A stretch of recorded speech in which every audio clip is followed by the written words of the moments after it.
प्यारे बच्चों, सभी को नमस्कार, सुप्रभात। आज दिनांक है 18 नवंबर 2020 और आज हमें मिली है इंग्लिश की वर्कशीट नंबर 111 अर्थात अंग्रेजी की कार्यपत्रिका क्रम संख्या 111 111। तो बच्चों, आज की हमारी वर्कशीट जो है वह संबंधित है unit 6 Curlylocks and the three bears कहानी से। ये कहानी हम पहले भी पढ़ चुके हैं और इससे संबंधित काफ़ी सारी वर्कशीट्स हम हल भी कर चुके हैं। तो आइए देखते हैं कि आज की वर्कशीट में हमें क्या दिया गया है। Hello children, we know that Curlylocks had gone into the forest. बच्चों, हमें पता है कि कर्लीलॉक कहाँ गई थी? फॉरेस्ट में। And entered an empty cottage, और वह एक खाली झोंपड़ी को देखकर उसके अंदर चली गई थी। Let's read her story. आइए आगे की कहानी पढ़ते हैं उसके बारे में कि जब कर्लीलॉक जंगल के अंदर गई, उसने एक खाली झोंपड़ी देखी, तो खाली झोंपड़ी में जाकर उसने क्या किया, चलिए देखते हैं। I went inside the cottage, ये बात कर्लीलॉक आपको बता रही है कि मैं कॉटेज के अंदर गई। And saw 3 bowls of porridge on the table. मैं कॉटेज के अंदर गई और मैंने 3 बाउल देखे। किसके? पॉरिज के। कहां पर रखे हुए थे? ऑन द टेबल, मेज के ऊपर 3 बाउल रखे हुए थे। 1 2 3। बाउल मीन बेटा कटोरे, ठीक है, ऐसे करके कटोरे, ठीक है। 3 बाउल्स रखे हुए थे और उनके अंदर क्या था? पॉरिज। पॉरिज आप कह सकते हैं खिचड़ी, ठीक है, या फिर दलिया, इन चीजों को आप पॉरिज मान सकते हैं, ठीक है। तो कर्लीलॉक ने देखा कि मेज के ऊपर 3 बाउल रखे हुए थे पॉरिज के, दलिए के। आई वॉज वेरी हंग्री, मैं हंग्री थी अर्थात मैं भूखी थी। So I tasted from all the 3 bowls, इसलिए मैंने एक एक करके सभी कटोरों में से पॉरिज को चखा। But I like the porridge only from the tiny bowl, पर मुझे जो सबसे छोटा बाउल था उसी का ही पॉरिज, उसी का ही दलिया या उसी के अंदर की ही खिचड़ी पसंद आई। As it was neither hot nor cold, क्योंकि वह ना ज्यादा गर्म थी और ना ही ज्यादा ठंडी थी। इट वॉज जस्ट राइट, वो बिल्कुल ठीक थी। As I was feeling very tired, और जब मुझे बहुत थकान होने लगी, I thought of taking some rest for a while, तो मैंने सोचा कि क्यों ना थोड़ा आराम कर लिया जाए थोड़े समय के लिए। I found 3 beds in the bedroom, शयन कक्ष के अंदर, बेडरूम के अंदर मुझे कितने बेड दिखे? फिर दोबारा से 3 बेड दिखे, ठीक है। तो इससे बच्चों हमें एक बात तो समझ में आई कि उस झोपड़ी के अंदर सब कुछ चीजें 3-3 के जोड़े में थी, अर्थात 3 ही वहां पर बिस्तरे थे, 3 बेड थे, 3 ही वहां पर बाउल थे, कटोरे थे। इसका मतलब वहां पर रहने वाले सदस्यों की संख्या कितनी रही होगी? आप लोग अंदाजा लगा सकते हैं। You can guess very well. Yes, वहां पर जरूर 3 लोग ही रहते होंगे या फिर 3 प्राणी रहते होंगे। तो देखिए, 3 जब बिस्तरे कर्लीलॉक को शयन कक्ष में उस बेडरूम में मिले तो कर्लीलॉक ने क्या किया? I tried to sleep on all the 3 beds, मैंने कोशिश करी सभी बिस्तरों पर सोने की। But it was only the tiny bed, पर जो सबसे छोटा वाला बिस्तरा था, which was neither too hard not too soft, वो ना तो बहुत ज्यादा कठोर था और ना ही बहुत ज्यादा नरम था, ना तो बहुत ज्यादा हार्ड था और ना ही बहुत ज्यादा सॉफ्ट था। इट वॉज जस्ट राइट, वो बिल्कुल ठीक था। Soon I fell into a deep sleep, और मैं बहुत जल्दी गहरी नींद में सो गई। तो बच्चों, आपने देखा कर्लीलॉक ने पहले तीनों बाउल्स में से, यहां पर आप ये देख सकते हैं 3 बाउल्स दिखा रखे हैं। 3 बाउल्स का साइज देखिए, एक सबसे छोटा बाउल है, एक सबसे बड़ा बाउल है और ये एक मीडियम बाउल है, ठीक है।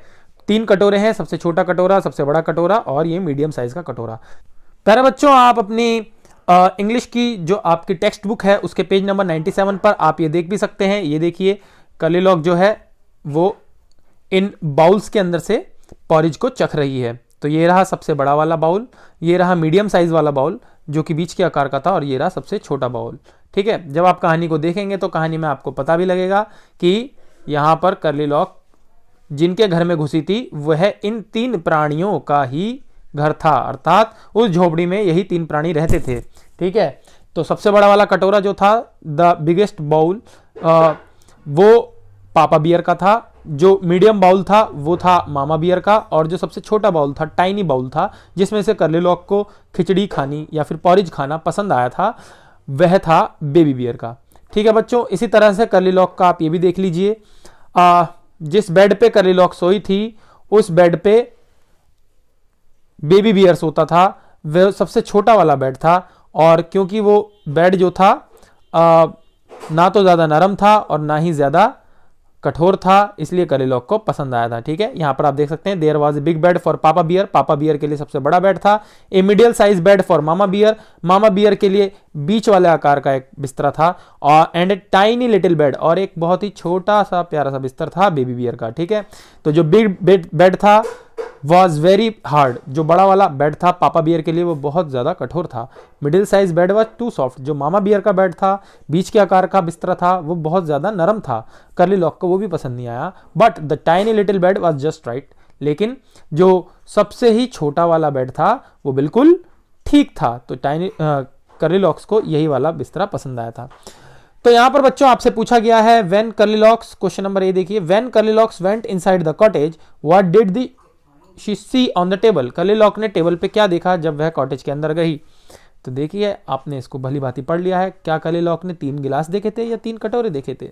जी हाँ, बिल्कुल सही उत्तर, कर्ली लॉक ने 3 कटोरे देखे थे। इस पर आप राइट का निशान लगा देंगे। दूसरा क्वेश्चन देखिए, यहां पर आप राइट का निशान देख सकते हैं, मैंने लगा भी रखा है। ठीक है, इस तरीके से आप इसे कर सकते हैं।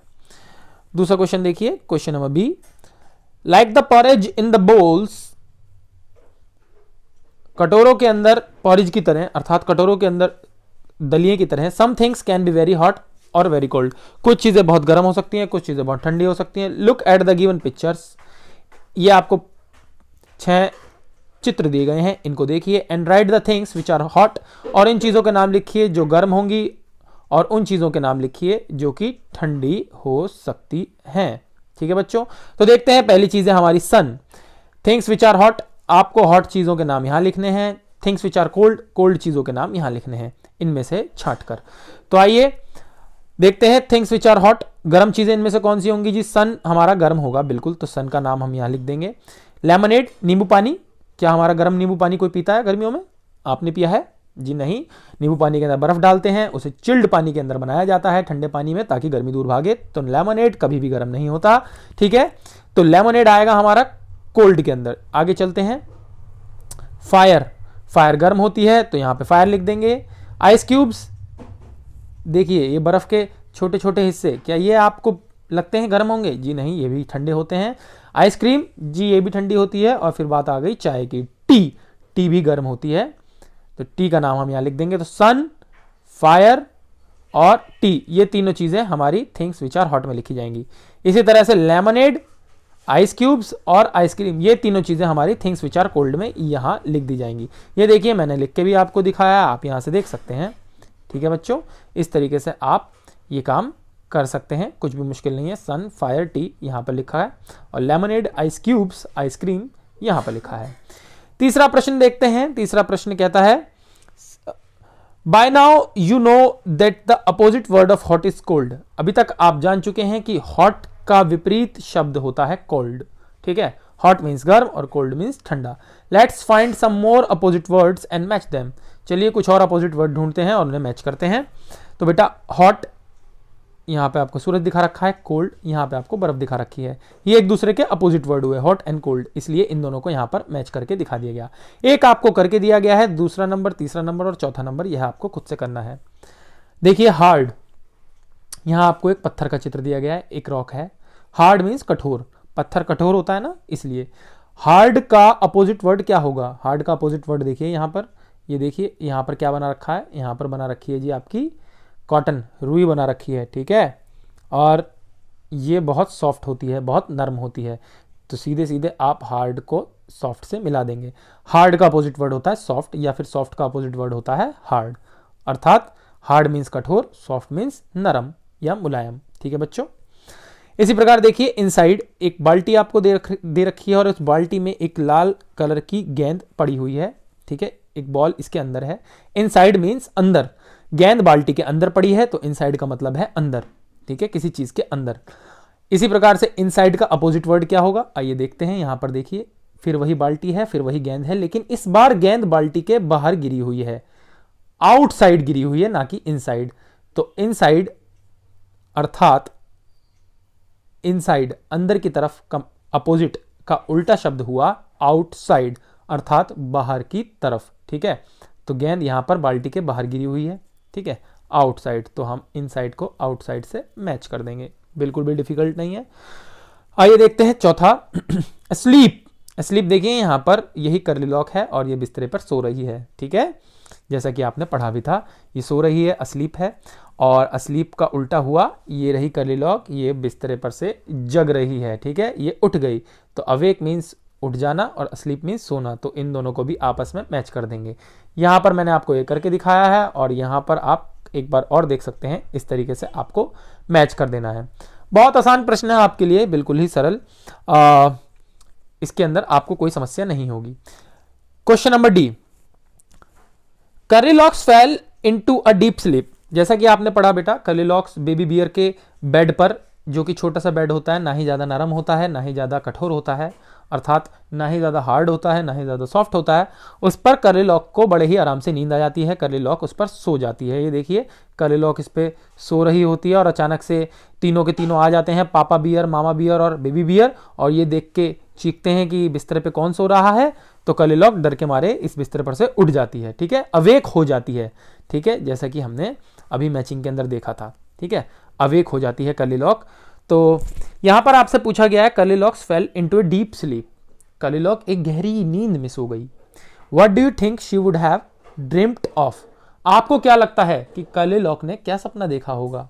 ठीक है, share it with your parents. यह बात आप अपने अभिभावकों के साथ शेयर करें, साझा करें, कर्ली लॉक का यह अनुभव कि कर्ली लॉक ने सपने में क्या देखा होगा सोते समय। ठीक है, अब बहुत सारी संभावनाएं बनती है, क्या पता कर्ली लॉक सपने में ही देख रही हो कि मैं जंगल गई हूँ और जंगल में मुझे एक कॉटेज दिखी है और कॉटेज के अंदर मैंने ऐसे ऐसे कटोरे रखे देखे हैं, उनमें से मैंने खिचड़ी खाई है। शायद ये बात भी तो कर्ली लॉक के सपने में चल रही हो सकती है, या फिर हो सकता है कर्ली लॉक ने कोई दूसरी तरह का सपना देखा हो कि वो परी लॉक में पहुंच गई हो, कहीं घूमने चली गई हो। ठीक है, ये सारी बातें आप यहाँ पर अपने घर वालों के साथ साझा कर सकते हैं, जो भी आपको लगता है। अंत में देखिए एक बड़े ही रोचक जानकारी आपको दी गई है, इमरजेंसी नंबर्स, अर्थात आपातकाल की स्थिति में जब कुछ बहुत ही ऐसी घटना घटित हो जाए जिसका आपके पास कोई तोड़ ना हो, ऐसी आप आफत में फंस जाएं, ऐसी किसी बाधा के अंदर आप फंस जाएं, तो फिर इन इमरजेंसी नंबर्स का आप इस्तेमाल करते हैं। ये इमरजेंसी नंबर्स कौन कौन से होते हैं आइए देख लेते हैं। सबसे ज़्यादा प्रसिद्ध नंबर इसमें है जी पुलिस का नंबर। जब भी आप किसी चोर, डाकू या फिर ऐसी किसी भी आपदा से उलझें तो आप 100 नंबर डायल कर सकते हैं। ठीक है, ये पुलिस का नंबर होता है बच्चों, याद रखना है। इसी प्रकार से फायर कंट्रोल रूम, यदि कहीं पर आग लग गई है और आपको दमकल की गाड़ी को बुलाना है आग बुझाने के लिए, तब आप ये नंबर डायल करेंगे 101, याद रखें ये नंबर। तीसरा नंबर है एम्बुलेंस। यदि आपके आसपास किसी का स्वास्थ्य बिगड़ गया है या अचानक किसी की तबीयत खराब हो गई है तो फिर आप जो नंबर डायल करेंगे वह है 102। ठीक है बच्चों, ये चीज़ बड़ी ध्यान रखने की चीज़ें हैं, आप सभी को इसकी जानकारी होनी चाहिए। कोविड हेल्पलाइन नंबर, जी हाँ, कोविड से बचाव के लिए, कोविड से संबंधित किसी भी प्रकार की जानकारी के लिए सरकार द्वारा एक हेल्पलाइन नंबर जारी किया गया है जो है 1075, ये भी आपको पता होना चाहिए। साथ ही एक नेशनल इमरजेंसी नंबर भी है जो कि है 112। अब नेशनल इमरजेंसी नंबर क्या है बच्चों, जितने भी नंबर आपने ऊपर देखे, police, fire control room, ambulance या फिर कोविड हेल्पलाइन नंबर, अगर आप इनमें से किसी भी नंबर को याद नहीं रख पाते हैं तब ऐसी स्थिति में आप मिलाएंगे 112 और 112 पे फोन मिलाकर अपनी समस्या बताएंगे कि आपको कौन सी समस्या से जूझना पड़ रहा है। चाहे मान लीजिए हो सकता है आपके यहाँ पर किसी की तबीयत खराब हो, या फिर हो सकता है कहीं आग लगी हो, या फिर और भी कई सारी समस्याएं हो सकती हैं। आप नेशनल इमरजेंसी नंबर पर जैसे ही फोन करेंगे 112 मिलाकर, वैसे ही आपकी समस्या का निवारण करने के लिए उचित कदम उठाए जाएंगे। ठीक है बच्चों, तो आज की कार्यपत्रिका में इतना ही। कल आपसे फिर मुलाकात होगी, तब तक के लिए अपना ध्यान रखें, सुरक्षित रहें, स्वस्थ रहें। जय हिंद।